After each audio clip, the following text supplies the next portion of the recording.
Hi, this is Brian Swingle from Minimalist Gear Co.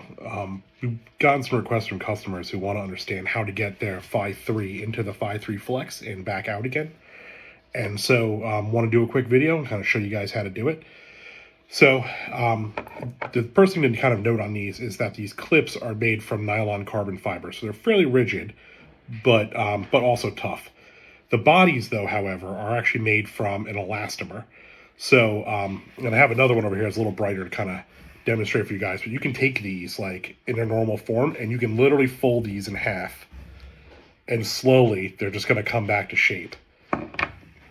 And so that's, these will always return back to their, you can see now it's already returning back to its original shape. It'll just slowly kind of come back to original shape. That works in both directions. You can actually ply these open too, in order to kind of help get the unit in and back out. The other thing we have is this window in the back here.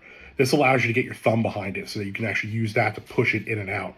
Kind of helps with managing that. So let's go ahead and do this. The other thing to note as well, real quick, before we kind of proceed to that, is that you'll notice on the end of this Fi unit that there's these kind of end caps. This is actually a first generation Fi 3. No one knows this and they didn't announce it, but there's actually two versions of this in circulation. One, it has these end caps. The most recent versions do not. So they're actually a little bit less tall.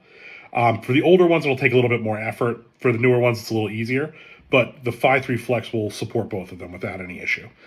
So from a technique perspective, the best way to do this in terms of getting this in here would be to take your fingers, kind of your thumbs on both sides, pry this open a bit. You could take the unit then, like a key, like so. Push it all the way over to one side. And then just press the unit in. And then you can actually just like kind of force it back into shape if you want to, or you can just leave it alone. It'll go back to its shape on its own. That's how you get the unit in. To get the unit out, you can literally just kind of do the reverse. Sometimes getting the unit out, it's actually easier just to get the top or the whole bottom out, I've kind of found. But you can basically pry it apart. Like so. I popped the bottom out in that case by sticking my thumb through the bottom hole there. Popped it back out. And that's it, and this will return back to its normal shape. And that's pretty much it. That's the whole technique to getting the units in and out of your Fi Fastener 3 Flex.